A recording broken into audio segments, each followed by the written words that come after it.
Ashama harka fuudhee kabajamtootaa fi jaallatamtoota hordoftoota chaanala Mintuub nageenya rabbii guddaa bakkuma isin jirtanii qilleensa faca'ee iddooma isin jirtan tokko keessanitti isin qaqqabuun jedha. Egaa oduu haaraan qabadhee dhufe jechuudha. Oduun haaraan kunis maal jechuun keessan hin hafu jechuudha. Egaa mootummaan Itoophiyaa inni xumurri aangoo isaa dhiyaatee fi akkasuma abdii kutannaa olaanaa irratti argamu haleellaawwan qilleensa irraa raawwachuun isaa guyyaa kaleessa irraa eegalee raawwachuun isaa ni beekamaa ni yaadatamaa quba qabdan jedheetii yaada.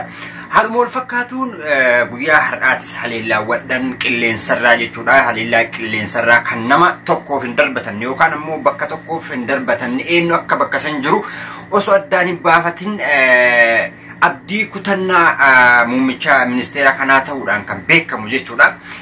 Haleellaawwan gara jabummaa gurguddaa akkasuma meeshaalee waraanaa qilleensarraa gurguddaadhaan haleelamaa jirti jechuudha magaalaan Tigraay. Egaa garee wal waraansaa itti yoo deebinu gareen wal waraansaa yeroo ammaa TPLF jechuudha. TPLF kan Abuutti jedhanii yookaan ammoo junta jedhanii moggaasan kun bakki isaan jiran naannoo Amaaraatii fi Affaar keessa jechuudha. Garuu isaan gadi dabranii Maqalee keessa kan tumaa jiranidha. Kuni abdii kutannaa isaanii kan argisiisu ta'uu isaa nu agarsiisa jechuudha. Garuu abdii kutannaa hagana ga'u kana kuni duguggaa sanyii jedhama. Isaan ammoo miidiyaa irratti kan ibsa baasanii erga rukutanii naannoo kana Tigraay magaalaa Tigraay hoteelota adda addaa baankilee adda addaa erga rukutanii booda kan isaan jedhanii odeessan garuu iddoo meeshaa suphiinse meeshaa waraanaa gurguddaa duraan jalaa badee ture iddoo itti suphanii fi iddoolee suphiinse meeshaalee walumaa galatti iddoolee suphiinse meeshaalee waraanaatii fi akkasuma iddoo isaan meeshaalee waraanaatti qubsiisanii bakka tokko qaban kan rukunneedha jedha. Garuu viidiyooleen ammoo suuraaleen akkana duubatti argitanii hedduun isaanii iddoo akkasiillee waan fakkaatu miti. Iddoo namoonni baay'inaan argamatti guyyaa maarketingi yookaan guyyaa magaalattiin jirtutti guyyaa kaleessa ammoo guyyaa magaalatti. Anyway magaalaan guddaa eegatee guyyurraan jira garuu guyyaa magaalaa guddaa jedhama jechuudha guyyaan kalee akka odeeffannoo irraa argetti. So maaltu akka jiru iddoo kana uummanni miliyoonaan osoo qubatee jiru osoo beeksisa tokko guyyaa akkanaa bakka sanarra rukutaa yookaan ammoo mootummaa biyya bulchu ta'ee iddoo tokko rukutuudhaaf haya uummataa miti jechuudha. Mootummaa kanaan kan wal dhabdee qabu uummata ergan ta'in irraa uummanni dhahamuu hin qabu jechuudha. Uummanni dhahamuu hin qabu. Garuu uummanni naannoo Amaaraa keessa erga dhufee qubate bubbuleetiin jira jechuudha. Asiin Affaariin, asiin Dasee, Walloo Dasee, Affaar keessa, Amaara keessa, including bakki isaanii qubatiin hanga ammaatti isaan seenin Gondar jecha Gondar qofa jedhama jechuudha. Bakka hedduu keessa faca'anii uummata keessa faca'anii argamaniiru jechuudha. Asii ol rukutuudhaaf dandeettii fi akkasuma uummata Amaaraa keessaa fi uummata Affaar keessa seenanii waan jiraniif rukutamuu hin danda'an jechuudha. Rukutamuu hin danda'an jireenya hawaasummaa uummata kanaan wal fudhatanii uummata keessa riphanii uummata keessa waan jiraniif qilleensarraan dha'uudhaaf uummata kanatu baay'inaan miidhama waan ta'eef uummata dha'uu hin filanne jechuudha. Uummata naannoo Amaaraa dha'uu hin filanne, uummata naannoo Affaar dha'uu hin filanne jechuudha. Garuu kan inni dha'uu filate osoo dhahuu hin danda'ani osoo dhahuudhaaf uummata kana jara dhahuudhaaf murteessaa kan ta'u ta'eeti. Qilleensarraan jira dha'uu murteessaa kan ta'u ta'e bakka jarritti Finfinneetti ol dhiyaatteetiin jirtu kanaan dhahama ture jechuudha. Bakka kana dhahama ture jechuudha. Garuu kana gochuu sababni hin dandeenyeef maali? Gaafa isaan kana godhan isaan junta naannoo Affaar qubatan dhahuu dadhabaniitiin uummata dhahuu danda'an jechuudha. Naannoo Amaaraa isaan keessa qubatan kana isaan uummata keessa waan seenaniif isaan dhoknatti uummata hedduu dhahanii balleessuu danda'a jechuudha. Gaafa kana naannoon Affaar duraaniyyuu hedduun isaanii addi bilisummaa naannoo Affaar illee uumamee ture. Isaan kun daranuu itti kaan naannoo Amaaraatiif Affaar illee itti kaati jechuudha. Mootummaa kanatti daranuu itti kaati duraan itti ka'eera namni isaa wajjin nageenya qabu hin jiru jechuudha. Daranuu itti kaati jechuudha.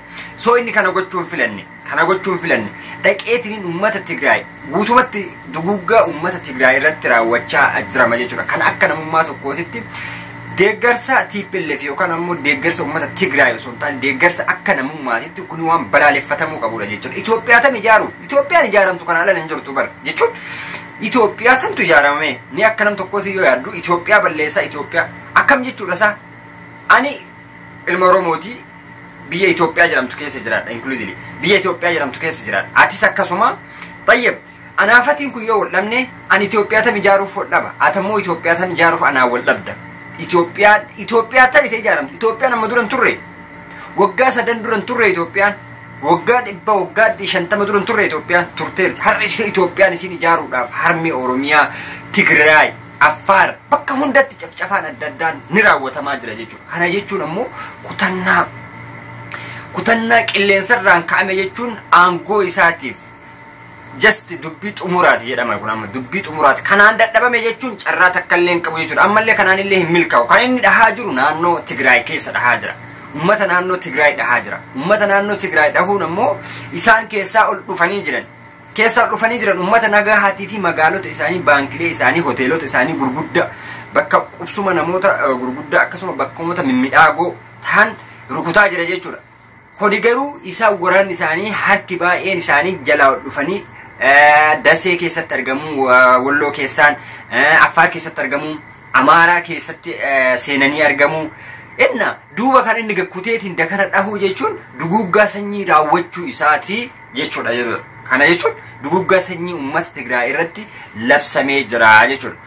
Duguggaa Tigraay ummata san irratti labsame jechuun tokkoon ummata Oromiyaa keessatti harmeen Oromiyaa argaa booyuu eegalte waggoota 4 deemaa jirti jechuudha. Waggoota 4 deemaa jirti.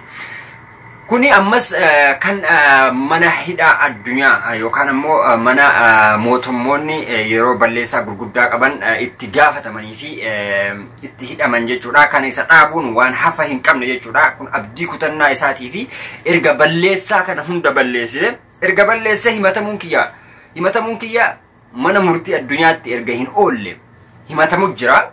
Himatamuun kiyya mana murtii addunyaatti erga hin oolle ammas daran hanga humna qabu tanatti xumuradhee gaafatamuun kiyya hafan qabu erga ta'e irraa gaafatamuun qaba yaada jedhuuf keessatti horateetiin kan deemaa jiru fakkaata jechuudha namichi. Malee yaada addaa qabaatee Itoophiyaa inni tanaan booda ijaaru hin jirtu jechuudha. Gonkumaa uummanummaan kun osoo jaalalaa walitti deebi'e Itoophiyaa inni namicha kanaan ijaaramtu hin argamtu jechuudha kana booda. Jibbaan uummanni ol keessatti horate. Jibbaan uummanni ol keessa horate. Asirratti maal jedhaa jiru uummanni Amaaraa? Uummanni Amaaraa aktiivistoonni Amaaraa baay'een isaanii maal jedhaa jiru kan akka Yoonii Maanyaa kan duraan Acaaluu ajjeesan. Acaaluudhaaf torbee tokko qofa kenninaaf jedhaniin.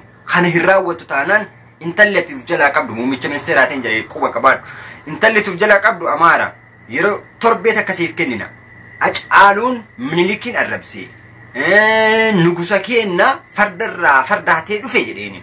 Isa kanaaf torbee tokko qofa sii kennan isaa yoo gatii isaan argisiifne jedheen. Kana booda gatii Acaaluun argisu taanaan nuti waan si goonu beekna. Dhalaanatiin hojjeteen naataatti hojjeerraftu dhala Amaaraati. Dhalaatiin nuuf jalaa qabaata akkami seenaa kenna arrabsiista. Kan jedhuuf kenneef ture jechuudha. Amma maal jedhan irra deebi'anii isaanillee ittas gargalanii inumaayyuu feekii nurra hojjetaa jira. Abiy Ahmad feekii nurra hojjetaa jira. Feekiin inni nurra hojjetaa jiru kun ummata Tigraayiif ummata Amaaraa wal cabsiisee isumaanuu Onag jetti jechuudha. Birhaanuu Naggaati baay'een isaanii ammoo Onag jedhaniin. Onag Shanee jedhaniin jechuudha. Birhaanuu Naggaa itti gaafatamaa humna waraana Itoophiyaa erga ta'erraa erga inni Onag ta'erraa Abiyyiin Onag jechuun namatti ulfaatuu yaada jedhuuf keessaa qaban.